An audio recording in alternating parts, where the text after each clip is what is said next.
Hello and welcome to the Full Scottish here on Broadcasting Scotland. My name's Kenny McBride. And joining me in the studio today are two Elaines. We have first Elaine Gunn, the Scottish Green Party candidate for Edinburgh West, and Elaine Whyte from the Clyde Fishermen's Association. So how are you both doing this morning? Good, thank you. Good. Excellent. Well, first of all, and this will be hopefully the last week we're talking about elections for a wee while, but we do have an election this week. The campaign has been interesting at most levels. All we're hearing, of course, from Boris Johnson right now is get Brexit done. When we hear from Boris Johnson at all, that seems to be about all he can say. So what do we think of the campaign generally and the great absence, shall we say, of Boris Johnson from any sort of meaningful conversations? First of all, you're a candidate, so what's your election been like so far? So I've had a really nice election. This is obviously I avoid social media quite a lot because that's where it's maybe not quite so nice. But in terms of how I get on with people in the doors, it's actually been lovely. I think as a Green candidate, I'm probably quite lucky because, we don't have a record in government to defend and to answer for, but we do quite well as an opposition in Holyrood. Mm-hmm. And people tend to respond quite well to that. So even when I've got people who not necessarily going to vote for me, they tend to be pretty happy to see me, and I have quite nice chats with them. And the thing that comes up over and over and over again is that people would really love to vote Green, but they are just sick of the first past the post system. Mm. That seems to be the biggest barrier to Green policies actually getting voted for and elected. Yeah, it's always a difficult thing when you've got first past the post. What about you, Elaine? How are you feeling about the election? Are you sick to death of it yet, or you still enjoying it? I think it's fair to say that we're politically neutral. We have members that feel all different ways and are changing their views as well on a daily basis. But I think most of our industry, or most fishermen, are possibly a bit fatigued with the uncertainty of what may happen and how that may impact their business, their families and their communities. Mm-hmm. And on a personal level, I don't know how much time, if you're not out actually campaigning, I don't know how much time you're spending watching the TV or listening to the radio or whatever. Are you finding, as quite honestly, as I am, that these leaders' debates and a lot of the kind of general framing of this election has just not been very useful? It's not been helpful and it's not been positive. I did force myself to watch the STV leaders debate, not on Wednesday night because that's not what you need just before bedtime. But on Thursday morning, I woke up and I was like, right, I'm going to commit to watching this because apart from anything else, I need to come on here and be able to say that I've been aware of what's been going on this week. And it was depressing. As a Green, I was really disappointed by the fact that climate issues got a kind of cursory mention in Willie Rennie's opening and closing statements. And I was sat there with a stopwatch, waiting to see, okay, who's going to do best on climate, thinking that somebody would bring it up. But it didn't actually get any discussion at all. There was 0 seconds of discussion of climate.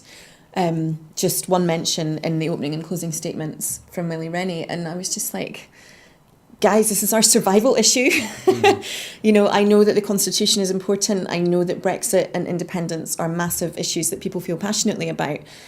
But in terms of the universal survival issue, climate has got to be right up there. Mm-hmm. We really can't afford not to address it or not to be talking about it or not to be thinking about it. The IPCC told us that we've got 10 years to take serious action to avoid complete climate breakdown. And if that's not a stark warning, then I really don't know what is. And it just really goes to show, because neither Patrick nor Lorna, our co-leaders, were invited to that debate. And it just goes to show what happens when there isn't a Green in the room. Because my experience during this campaign at Hustings is that the other candidates they're really doing their best to out-green me. Mm-hmm. And some of them manage, some of the stuff that they're coming out with is great and really worth listening to. But I think if I wasn't there, I don't think that would get discussed. I really don't. I think it would be given a cursory mention the way it got in the STV leaders debate, and then it would just fall by the wayside as they argue amongst themselves about the Constitution. And like I said, I'm not saying that the Constitution isn't important. Of course it is, and of course we have to get it sorted out. But we can't take our eye off the fact that if we don't do something radical and transformative about climate, we are going to face breakdown. And that's, that's why I decided to stand. I'm a first-time candidate. And boy, this has been like baptism of fire territory here. But I just couldn't, in good conscience, continue having my vote and my opinions held to ransom over the Constitution.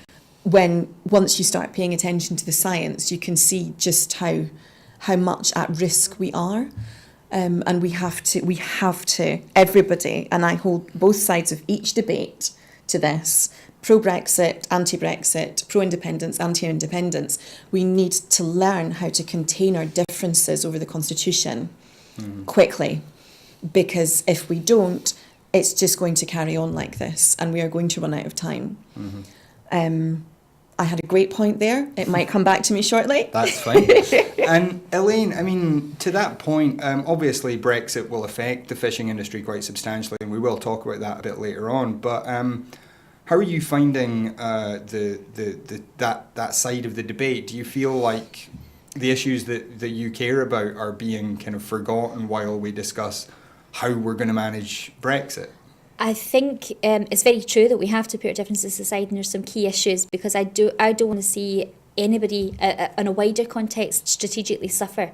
We don't want to be ignoring an important policy. You mentioned climate change. We face that as fishermen as well. We see that cod are moving north because there's changes in the water temperature. Quite often we're asked to look at restoring the stocks back to what they were. In reality, they will probably never be the same type of stocks because of these types of differences. So that's actually an important point. But also I think we want to see parties coming together in a sense to kind of try and figure out what's best for the communities that we work with. What we would really like to know is what's actually going to happen to trade post-Brexit if this happens. What kind of tariffs are we going to have? What type of access for fishermen to go out in the communities and diversify their catch are we going to have? And we need to start seeing that type of debate happening, because that's what will transform lives, and not just in fishing but across the board. We can't forget about the day job. And when we look at these leaders, I mean, we've had several different assortments of debates. We've had Boris Johnson body swerving, several of them, body swerving interviews and all sorts. What do you think of the performance of the various leaders so far during this election? To me first. Yeah, you too first. Yeah, I mean, I've said we're politically neutral, but I think that we have to see more engagement with the communities, and I think, like you said, talking about the day job, talking about what will happen, and planning for policy changes rather than polarisation and debate about sides. Because I think people are very confused. I think things have been knitted together, policies have been knitted together. In this election, I've heard several people telling me that they will vote ways that they didn't expect to vote, to try and get a greater outcome or some other outcome that's connected to voting a different way from they normally would. So I think it's a confusing time for people, and I think they really have to start seeing what practically will be implemented on the ground, aside from the polarising arguments about leadership. I mean, it is quite an interesting thing that we're seeing arguably the most radical Labour manifesto we've seen in 30 years at least. But that's getting so little coverage compared to get Brexit done, which is what the Tories are focusing on. Meanwhile, in Scotland, where a lot of voters are thinking about independence, but the SNP's key messaging has been stop Brexit. Yeah. And at the same time, you've got a party like the Greens trying to talk about the environment, and really, I mean, that's been virtually silenced in both the UK and the Scottish context. How do you think we can try and talk about the policies that matter rather than just focusing on these very, very narrow issues. Obviously, Brexit's important, but as you say, it's one element of everything else. Do you know, I think it's really, I mean, I wish I had a magic wand, I really do. But as one individual, you kind of get to the stage where you start to realise and understand that you've actually got control over yourself and what you do. Mm-hmm.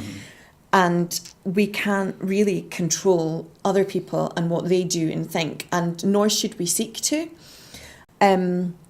I think the place that I've got to, I've done, you know, like I said, I'm a first-time candidate, so I was kind of inexperienced when it came to campaigning and canvassing and things like that. But when I did start doing that, I found quite quickly that I had a quite specific style when it came to talking to people on the doorsteps. And I see myself much more of an information sharer than a debater or a persuader. Mm-hmm. And I think that's because I've got a level of confidence that our policies are good and that I've, you know, come to a good understanding of why I believe what I believe. And I don't necessarily feel like I need to convince people that I'm right. I think that determination to convince people that you're right at all costs by arguing and debating things until it becomes really unpleasant, I think that comes from a place of insecurity in people. It's like they need to prove that they're right by getting people to agree with them, rather than just being kind of quietly confident that, you know, they believe good things and they're doing, you know, what they believe to be the right thing with good intentions, and just sharing information because you think that reasonable people will probably see the merit of that. It's a very different context, okay? Mm-hmm. So you've got the fight and argue and the blame and complain, and then you've got on the other side the information sharing, which is what I really warmed to about the independence campaign in 2014, was that there, you know, obviously not everybody had the same experience of the referendum. I would say, broadly speaking, pro-independence people probably had a much more positive experience of that campaign because we were listening to hope, we were listening to positive stuff. You know, this is the future could be wonderful, rather than the other side who were being really bombarded with the future's going to be awful and we're all going to, you know, melt or something. And that will have been a really, really different experience. So yeah, I think we all have to take real personal responsibility for how we conduct ourselves. And we all need to take responsibility to look at things, stuff, everything, what's going on, in terms of what is actually happening, rather than trying to project what we want the situation to be onto whatever's happening. So, you know, we're looking into a general election here. It's being fought under first past the post. So no matter what result comes out of this election, it's not going to be representative. Mm-hmm. You know, we could see a complete SNP wipeout of Scotland, which will feel lovely to somebody who supports independence, albeit I would much prefer to see a green wipeout. But that's still only going to be like, maybe 30, 40% of the vote. Mm. And it's not going to represent people who aren't there yet in terms of the independence debate. And I do use the word yet because I think, and this is my pet theory, I don't think either side has really come to terms with what the result of the 2014 referendum was yet. Mm-hmm. I think people who support the union still think it's possible to stop independence. Mm-hmm. And I think people who voted for independence still think that can be stopped by people who don't want it. And I don't think that's the case. I mean, I know we are split 50-50 at the moment in the polls, but if you scratch the surface of that, you can see that 71% of people under 24 want independence. That's like massive. And that is only going to take time to come through. That's going to filter through. So independence is going to happen. We've moved past debate. We are now in a process. And in order for that to be a good and positive process that leads Scotland somewhere that we want to be, we need to learn how to live with our differences now. Because yes, we are split. And there's no point in pretending that an SNP wipeout after this general election means that that's not the case. Equally, there's no point in pretending that the odd pro-union MP getting elected means that that's not the case either. We need to be brave enough to look at the situation for what it is, rather than projecting what we want onto results that aren't representative. And that is why I felt so strongly that I needed to stand for the Greens. because having a few people making sure that climate doesn't get lost in the debate is not going to stop Scotland from ultimately where it's going to be. Okay. And Elaine, as well, to you, I mean, that kind of went a slightly different way than I expected it to. Interesting, though. This question of what happens next is something that we've been pondering really for 3.5 years now. Since the Brexit vote, we've spent a lot of time kind of talking about what's going to happen, when's it going to happen, how's it going to happen, how's it going to affect different groups. What is your feeling at this stage about when Brexit will happen and what sort of form that might take? Do you still see it as Boris Johnson promises, like end of January, do or die? Well, I think certainly that's not the information from the press. So I think this is what I'm saying. I mean, I think we've got a day job to do, and I think what concerns me with what's happening. Let's be honest, I represent fishermen, and there's lots of people all around the country who represent different types of industries, communities and sectors. We're not politicians. We're trying to run businesses, we're trying to run communities, we're trying to keep families afloat. It's a different ask. So what they need to know is not just Brexit's going to happen or Brexit's not going to happen, or we want to know the positives and the negatives and the practical implications of what that means. Does that mean that if Brexit happens, we're going to get all these extra fish and it's going to be shared fairly? Or does that mean that it's all going to go to a certain amount of people in a certain area? Does that mean we're going to be able to continue to trade with Europe in a way that's suitable and we aren't going to lose our markets? Or does that mean we are not going to be able to? Does that mean we are going to have tariffs that are going to cripple some businesses? Or do you have a plan for that? Because as far as we know at this stage in the game, even if Brexit happens, the trade deals will happen later. So we could still end up, even if they had a deal, we could still end up with WTO type tariffs at 12% for a lot of our goods, up to almost 20 on some things, which is a lot for family businesses.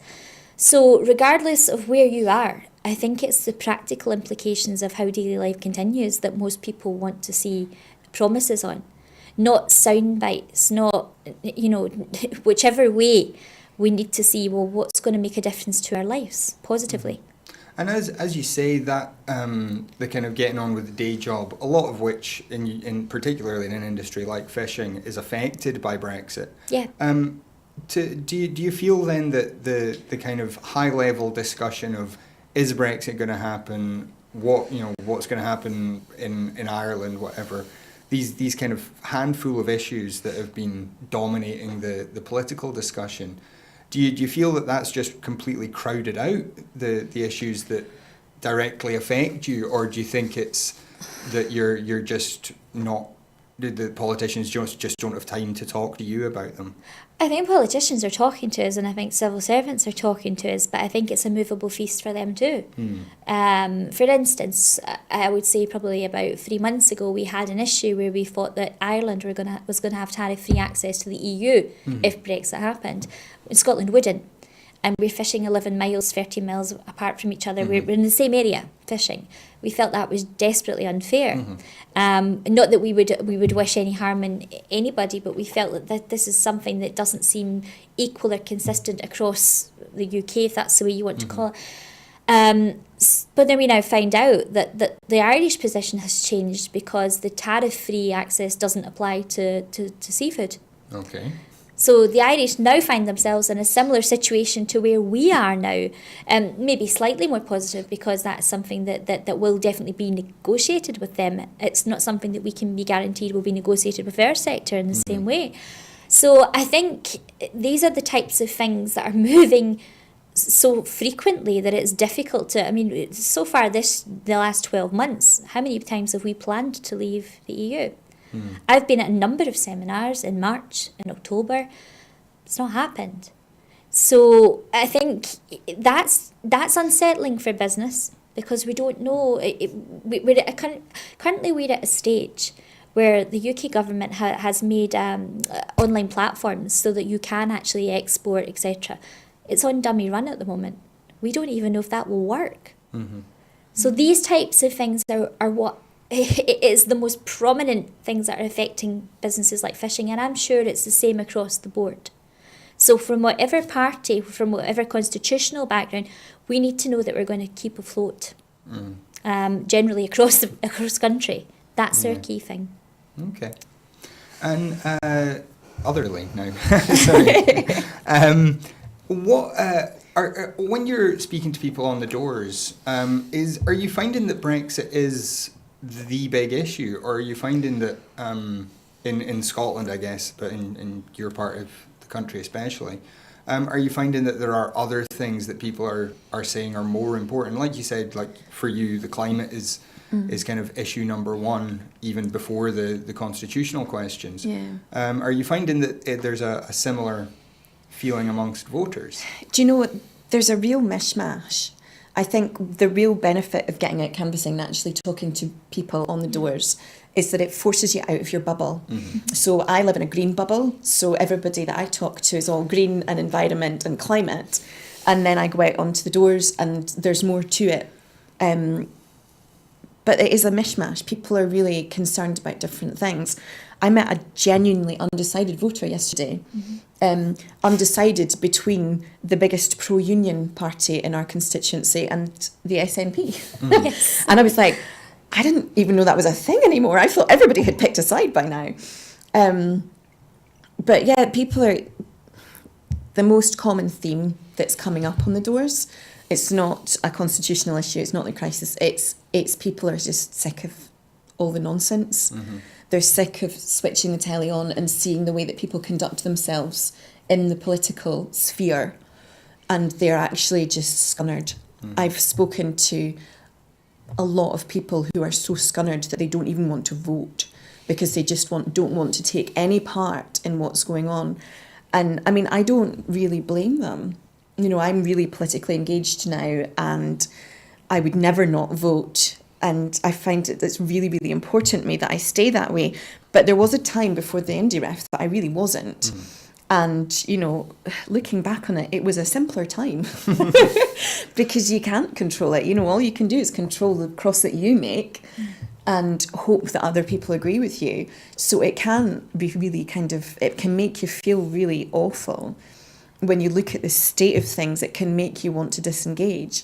The difficulty is that, you know, with the cynical hat on, that may be exactly what certain parties want you to do, because they depend on the stalwart support of people who will turn out no matter what.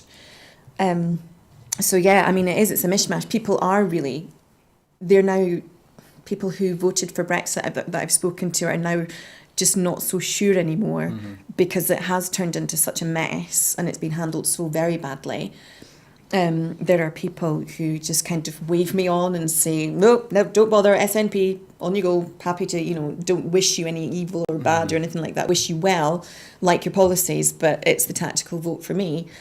So there's a real mishmash, and I think that's the real benefit to politicians of getting out and knocking on doors, is because it forces you out of your bubble.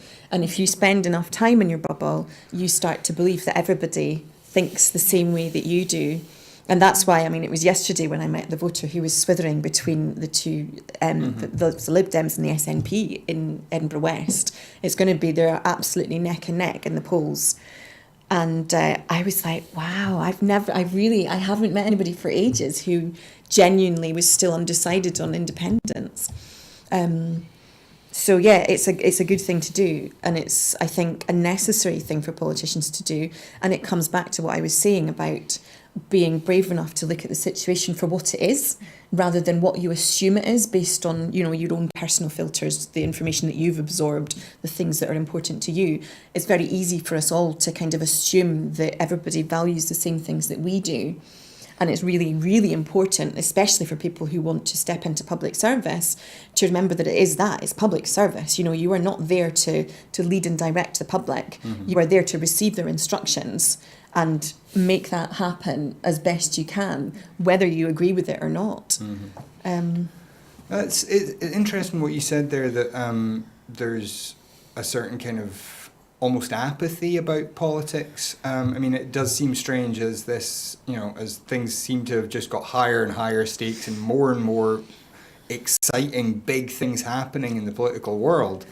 And yet, I mean, speaking for myself, I mean, I used to love voting. I used to love elections. It was a really big thing for me. And I've felt in the last few years, since we've had more and more of them, and more votes, and more of things just not quite ever achieving anything, I'm beginning to feel with this one that I just can't be bothered. And that worries me a lot, because if someone like me is starting to tune out certain bits of the election, then general, average punters are maybe tuning out quite a lot more. I mean, is that something that you're feeling from your kind of circle as well, Elaine, that people are maybe just a bit sick of politics? Yes, I absolutely do think that. I think I feel incredibly sorry for people who are having to make adjustments to their everyday life, which they probably shouldn't have to, on a kind of panic style basis. I mean, we work with civil servants, and civil servants, whether in the UK or in Scotland, have been working incredibly hard. And they've had continual deadlines. We're leaving on this day, we're doing this on that day, this is happening on this day. And again, the level of almost, you're working in a manic state to try and make something work that everyone has real doubts about, regardless of whether you're pro or you're against. Everyone has doubts about how things are going to go. Can you imagine that pressure on you on a daily basis, which shifts continually? Now, I don't believe we can continue to work at that level of mania, I suppose, because I do feel that things are impacted on a domestic basis. Are we looking at our domestic policy? Are we? Well, frankly, no. If most of our resources are going to trying to cope with any emergencies that we might face every few months. These things aren't conducive to stability for any type of business, community, society, that type of thing. Yeah, and even the Tory slogan, that "Get Brexit Done," I mean, there is a sense of exasperation, I think, built into that. It's like, just get it done. Just stop me having to think about this anymore. And I do wonder if there's an element of that where I think you even hinted at this earlier, that there are some politicians who would quite like it if people just switched off. Yeah. And do you think there is actually a part of that is the goal of the Tories, just to drive people so nuts with trying to keep up with Boris Johnson's nonsense that they just say, I don't care anymore? Yeah. Personally, I think that would be giving the Conservative Party more credit for strategy than perhaps they deserve. I think my observation I've done a good few hustings now, when there's always been like this, there's always been a Tory candidate at my hustings, and I've been really struck by how articulate some of the other parties are when it comes to putting their cases across. I was sat next to an ex-Labour MP the other night who was just phenomenal. She was really, really clear and really concise and answered questions well. And I was like, I didn't expect that, because I have come to think of Labour in Scotland as really not that competent anymore. But that's, again, those are my filters. And she really challenged that. And I'm a secure enough person to say, okay, no, actually, I would be quite happy for that particular woman to represent me. But I haven't been similarly impressed with the Tory representatives. And based on, I honestly, it feels to me like, I'm a mum, I've got 3 kids, I've done a lot of reading about people's behaviours and why they are certain ways, and it feels to me like there's just a massive lack of self-awareness in the Tory party. I don't personally believe that people are evil or bad inherently. I don't think babies are born bad. I think we learn stuff that causes us to behave badly. And in my experience, bad behaviour tends to be connected to pain that a person's trying to project elsewhere.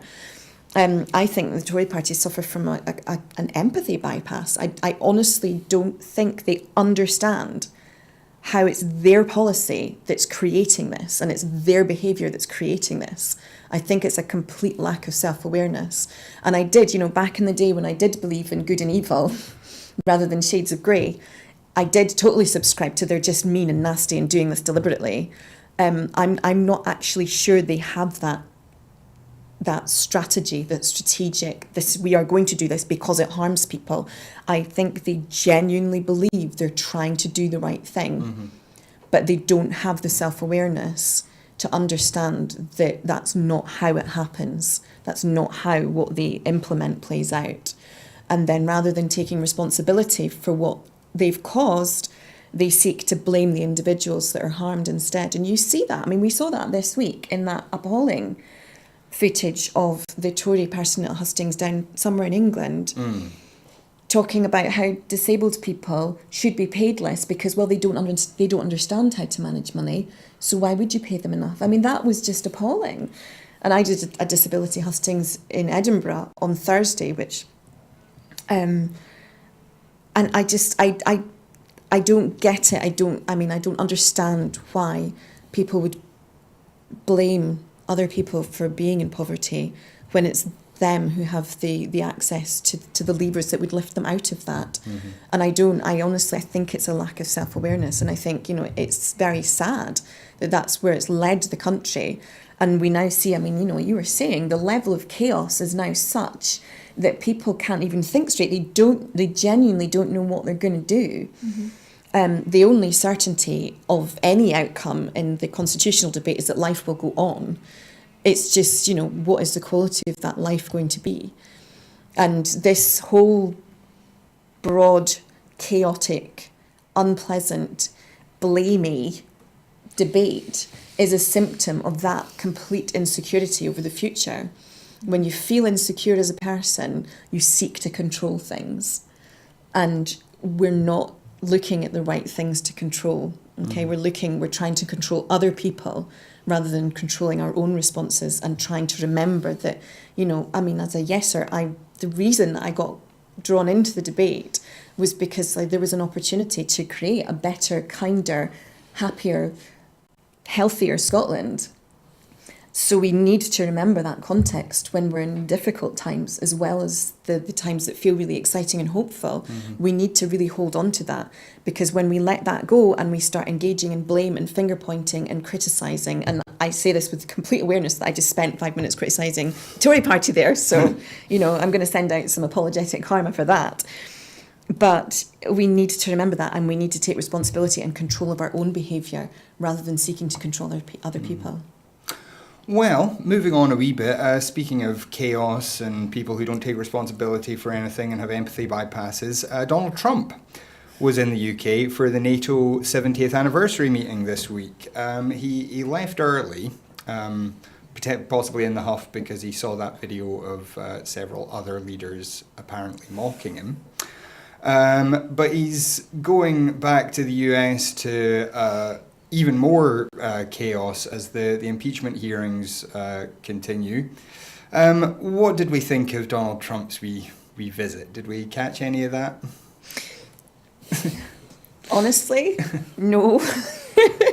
What I've found is that throughout this campaign, I've had to be really strict in terms of my boundaries, because if you've got to get that balance between exposing yourself enough to the news to be able to do your job and to talk about it knowledgeably, potentially on camera, and reserving a little bit of space so that what you see isn't quite so upsetting that you can't bear it, and your campaign goes. So yeah, that was a boundary for me. I can't do it. We need to pay attention to him. We need to acknowledge that he is a dangerous guy, and we need to do something. But last week of the campaign, it just felt like too much, and it was like, you know what? I'm not doing that to myself. That does seem fair for you in your situation. But as you say, there is that kind of a similar sort of feeling of that. We need to focus on this. We need to pay attention to this. This is important. But at the same time, it's so draining to just keep talking about whether it's another outrageous tweet or another outrageous speech or another just bizarre thing he said that makes you go, wait a minute, is this guy even sane, you know. What about you, Elena? Did you see any of, for example, that little clip of Trudeau and Macron and Johnson even apparently mocking Donald Trump? Yeah, I think it goes back to what we were talking about previously about trying to find a way through things without actually demonising anybody. And I think that's the reality is what the reality is, and we all need to find a way to work together somehow, whether we like it or we don't like it. And again, I always, if it's not fishing policy for me, I try not to get too involved in it. But what I do know is I see good politicians and not so good politicians in every different party, in every different country. And it's just the same wherever you go. I appreciate there's complexities around this particular one, but you know, if it doesn't impact us, I'm pretty much like you. I'm concentrating on what happens if Brexit happens, or when Brexit happens, how we keep our communities closest to us in good order, and that's probably my priority. I'm pretty sure Donald Trump will deal with his own issues. I've actually been quite enjoying following American politics because I feel enough removed from it. Yeah, well, that I don't have to have the sort of palpitations that I have when I look at Boris Johnson's speech, for example. I can listen to Trump or I can listen to the Democrats. See, I can't because you know, you hear that and all that goes through my head is post-Brexit trade deal, and you're just like, no, I can't cope with that thought at the moment. But again, it's like it comes down to this complete lack of self-awareness among certain politicians, and that, you know, it seems from an outsider looking in and acknowledging all my personal filters and all the things that I'm likely to projecting onto the situation, it seems like Donald Trump really does genuinely think he is great and wonderful and brilliant at his job and doing all the right things, and he's just completely unaware of how profoundly scary that can be for many, many people who find him really problematic. And like I say, you know, we're going to have to face up to this because this is not unique to Donald Trump.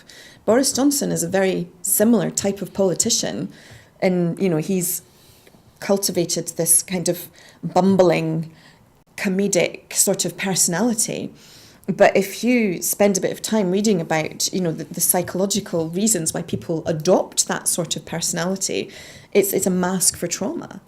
It's a mask for traumas. I mean, the book that convinced me beyond anything else that Scotland had to be independent was a book written by a psychologist called Nick Duffel called Wounded Leaders. And it talked about the psychological damage that's done to children who are abandoned to boarding schools. Elite boarding schools, any boarding school really, at 8, 9 years old, when they're really too young to be away from their families.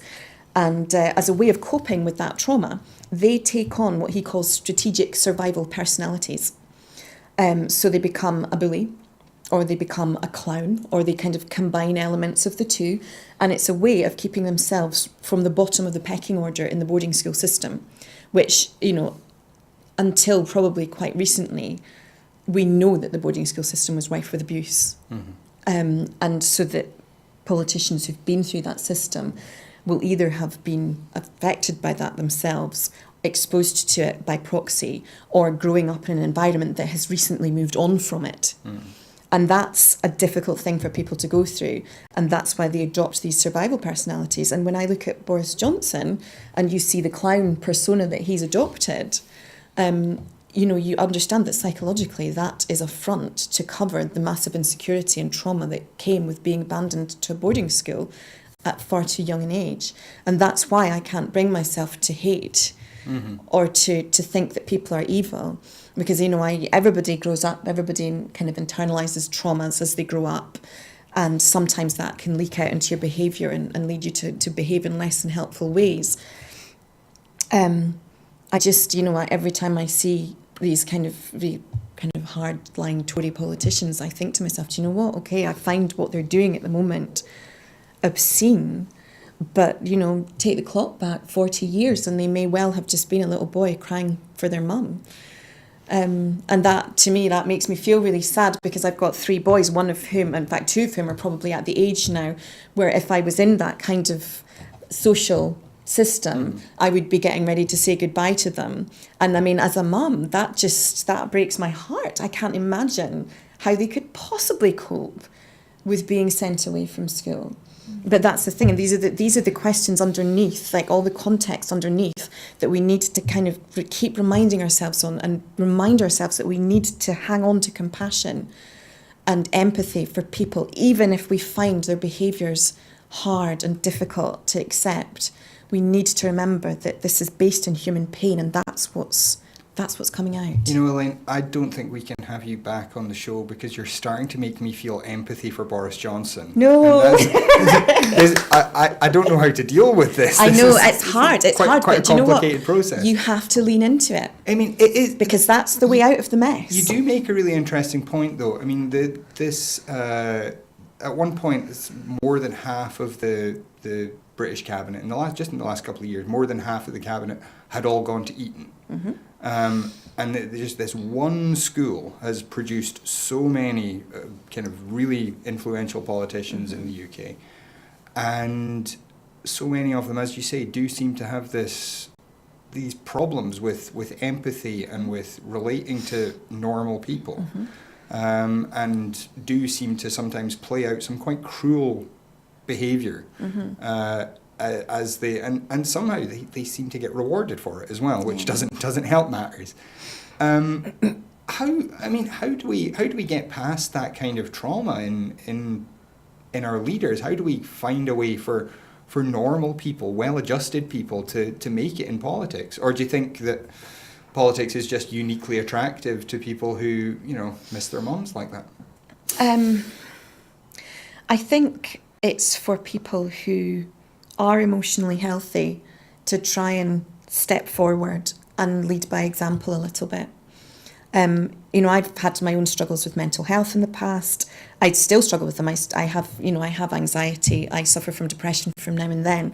But I've found a toolkit that helps me to deal with that, and it is, the more you talk to people about it, I saw a psychologist for about 6 months in the last year or so. And there's only so many times you can go to see somebody who says, okay, so these behaviours and these problems that you have, they're rooted in trauma. There's only so many times you can go to somebody with letters after their name to be told that before you start thinking, okay, so, well, it's trauma then. And as soon as you kind of accept that about yourself and accept where you've been showing behaviours that perhaps haven't been helpful.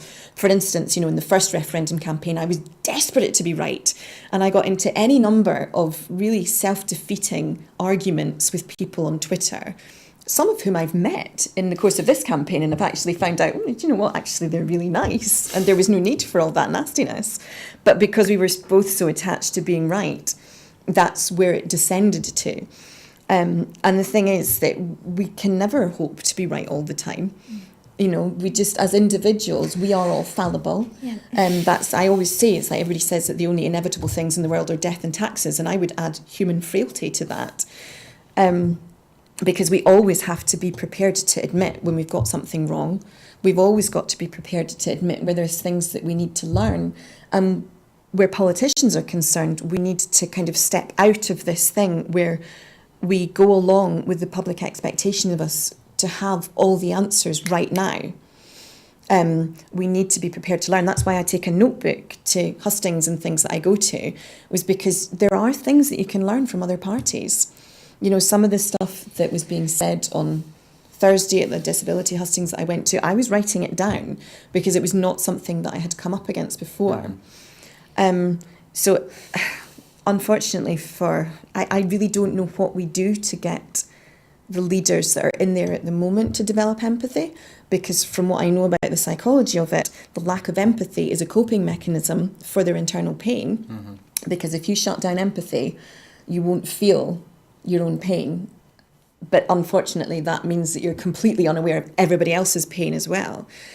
I really don't know what the answer is there. The only thing that I can think of to do is whatever's in my control, which for my part was deciding, okay, no, I've had enough of this. I cannot continue watching the absolute nonsense and the terrible, terrible standard of debate and the attack and the blame knowing that I could bring something that's missing from that and then not do anything about it.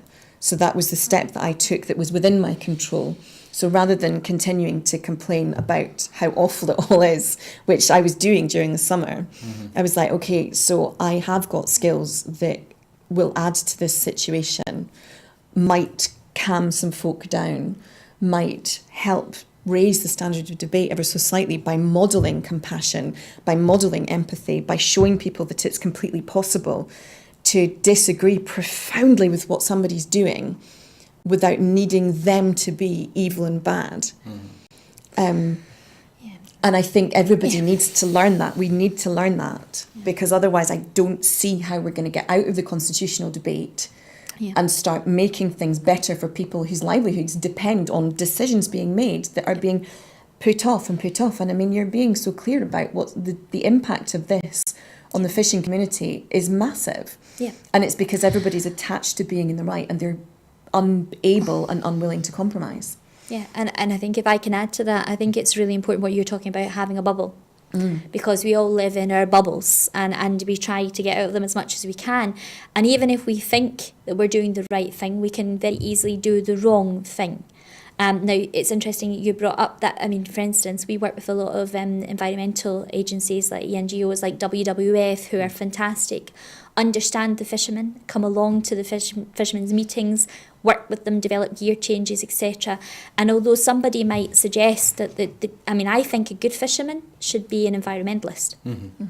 And I'm forever saying that there's no bad type of fishing, but what there is there's bad management. And you should have a balance of things because any one type of fishing, like if you have too much diving, everyone says diving is amazing. Yes, it is, if it's managed properly. But if there's too much diving, there's too many scallops come out of it's too much of the stock is removed. The same with creeling. If there's too much of that, you end up entangling whales. Same if there's trawling. If there's too much of that, you can impact the seabed. But a little bit of all of it maybe work. But it's about learning from the people who do it for a living, and WWF can do that. But we do have at the moment, we have a lot of kind of more lobby groups who absolutely refuse to engage with fishing communities, Indigenous fishing communities. We're not talking about big super trawlers. We're talking about people who go out 4 days a week and support a family and are trying to be sustainable. And there's such an us and them type barrier that it's actually, and some political parties and some politicians are getting involved in this debate without ever speaking to each other. And there's things that can happen. I mean, the thing that upsets me more than anything is when I see bad management due to lack of communication. So, for instance, we were very supportive of MPAs, and we've got priority marine features coming up, and we're talking about ways to make sure that the fleet's more accountable, so we're not going near those types of things. But yet there's still a demand from some to just stop fishing. And you were talking about how important people are, how important it is to have empathy with people. For me, people are part of the ecosystem, and people have to start understanding that maybe a fisherman understands a better way to manage that whole fishery. Talk to them. Don't hate them. I mean, I heard somebody, it was 1 week, and actually someone brought it up on Twitter. You're talking about Twitter. We had marine protected areas, and one boat they thought a boat had went into the marine protected area. It was a mistake. The boat hadn't done anything wrong. But the reaction on Twitter was, gun the boat down. That's human lives we're talking about. And while I completely support sustainable fishing, I think there's a debate there that's so it is about getting out of our bubbles. It's sitting down with people and stop demonising them, because you can actually learn something from. Maybe you'll find a better way together. But right now, I would say the balance is way out of kilter. Elaine, just we kind of talked a bit more than I expected there. I would like to talk a wee bit about fishing generally, because this is one of the big issues, especially during the Brexit debate in Scotland. Fishing has been one of the things that's been talked about more than anything else, and we're kind of told that particularly the fishing people in the northeast tend to be quite pro-Brexit. They believe that this is going to expand the amount that they can catch, or kind of get other boats, other countries' boats out of their territory, and it's going to give them some kind of advantage. But it's a different picture on the West Coast, isn't it? I actually think it's a different picture all the way around the coast. I don't think it's just a West Coast thing. I think it comes down to individuals. I think if you go to certainly for inshore fishermen who have 86% of their shellfish market in Europe, they've always had reservations about how that will play out. And remember, that's in terms of boots on the ground, in terms of fishermen. Mm-hmm. That's one of your biggest numbers.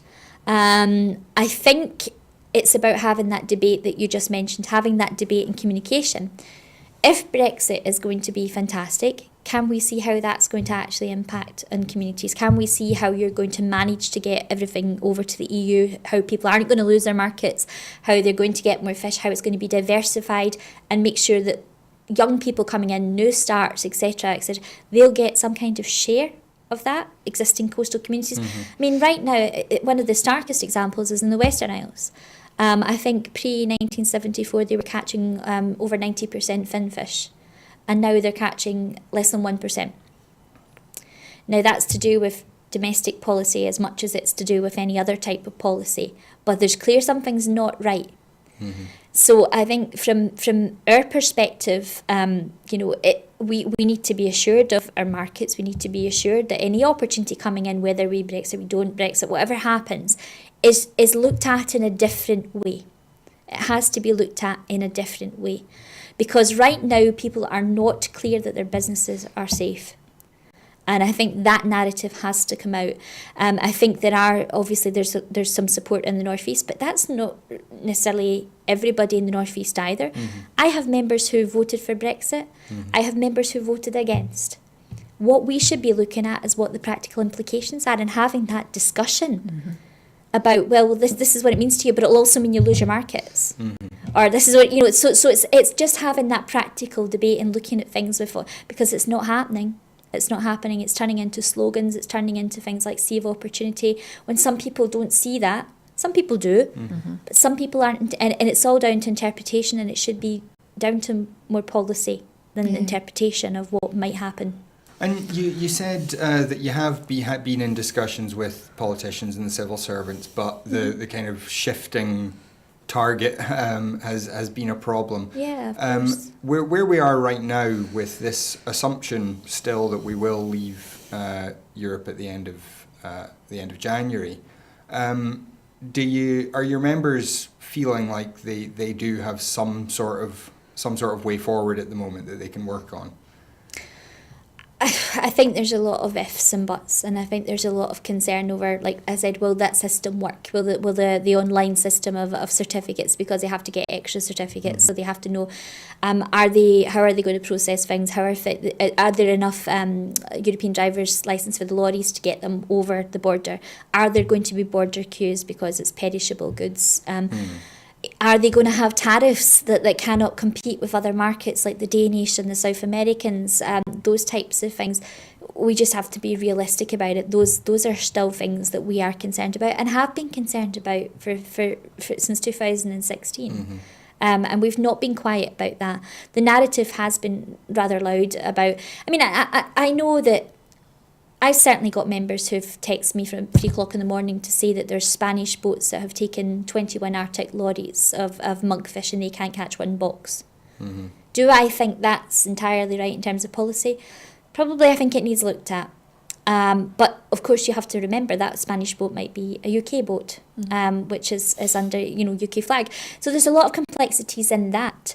I do understand how frustrating that must be to see that, and I know that in certain areas like Shetland, they see that far more often. Our men don't so much inshore. Mm-hmm. So I can understand there's a frustration there. So let's talk about that. Let's talk about how we get a fairer deal, whether it's in the EU, whether it's out the EU. There's got to be ways to do it. But I don't think at this particular point in time anybody feels 100% certain of what's going to happen or 100% secure that they're going to get a better situation.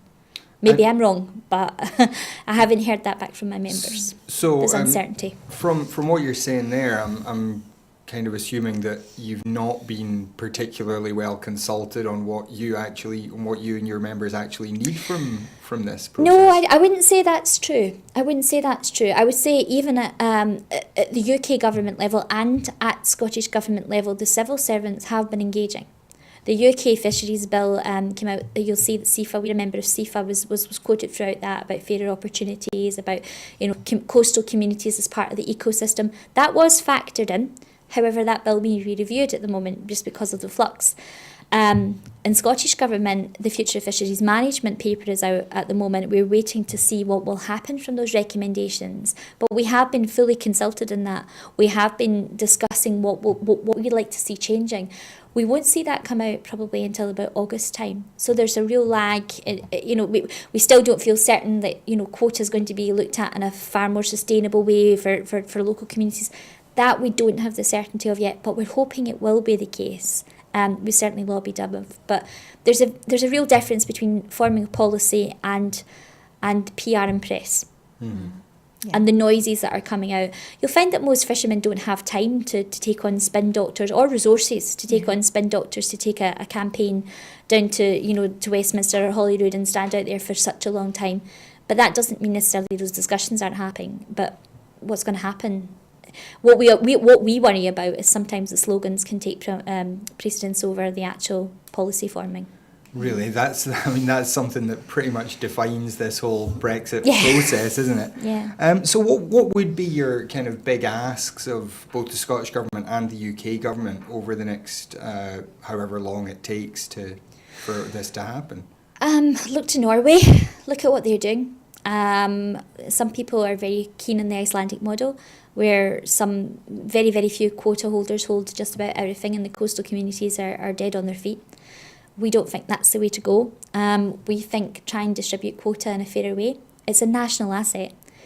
So I would like to see young men coming up and being able to actually buy a boat, get some quota, get a licence and go and fish different types of stocks, which is actually more in harmony with the ecosystem than probably just being forced into a monospecies as well, which a lot of communities are at the moment. Mm-hmm. I mean, I hear people saying, there's no fish in the Clyde, or that, it's been fished out. Because you're not landing them. And in reality, we can't land them because we don't have any quota. Mm-hmm. So we're all forced to fish a couple of species. So because a lot of the quota is held maybe up in an office in the northeast. Those types of things, I mean, we have never disputed that people have made an investment. And I felt that we were going to have a very difficult conversation with some of my members because some of them bought quota because they had to, and others didn't. And when I said, what are we going to do? What's our stance going to be? Most of our members who own quota who were around that table said, give it back. We've made our money over 10 times. Most people have. Mm-hmm. It's a national asset. We had a start, let other people have a start. Or at least even support the communities that are already fishing and finding it very difficult. Mm-hmm. So that's going to be one of our main asks. We're not saying that should happen overnight. We're not saying that people who've built up businesses round about quota that they have should have it all taken away from them. That's never something that we've said. We understand the requirements of big business, but we need to start thinking that we have a coast all the way around Scotland, not just in certain areas. Mm-hmm. And why do we only have kind of fishing fleets in very small areas? That's a question we need to ask. Because it is a way of sustaining communities. If it's done correctly and sustainably, it should be a very good thing to have. Other things that we probably like to see is looking at boat building, looking at access to finance to support. We're hoping that the Prosperity Fund, I believe, is going to take over from EMFF to help those communities that are probably most in need. Those types of things are just basic asks that we've continually asked for. Fairer shares and sustainable fishing around the coast for everyone who can access it. So that would be our biggest ask. Okay. Well, I mean, I would love to talk about this more, but I realise we are very, very nearly out of time. I would love to have both of you back sometime soon. So please keep that in mind. For those of you at home, thank you very much for joining us. It's always a pleasure to have you. We would like to remind you, though, that making TV programmes like this does cost a lot of money. If you're able to support us, please do go to broadcastingscotland.scot/register. Sign up as a supporter. Your £5 a month makes such a difference to the quality and the quantity of programmes that we can produce. There are a lot of upgrades we want to make to the studio very soon. We've got our coverage coming up on Thursday night of the election, and there are a few things we'd like to tweak in the studio before then. So really, if there's anything that you can contribute, please do. And if you're able to contribute your skills here as well, whether you want to be on screen like me, if you want to be behind the camera, whatever it is that you've got to offer, we can make use of you. So if you want to help get involved in producing new media, new television for Scotland, please get in touch with us, and we'll find a job for you. But in the meantime, thank you so much to Elaine and to Elaine. Elaine, good luck with the rest of the campaign. Thank you. Hopefully you make it through to Thursday without a nervous breakdown. I'm not sure I will at this stage, but we'll see what happens. And Elaine, thank you very much as well. And again, thank you for joining us. We will be back with Scotland at 7 tomorrow night, so please join us then. Good night. Goodbye.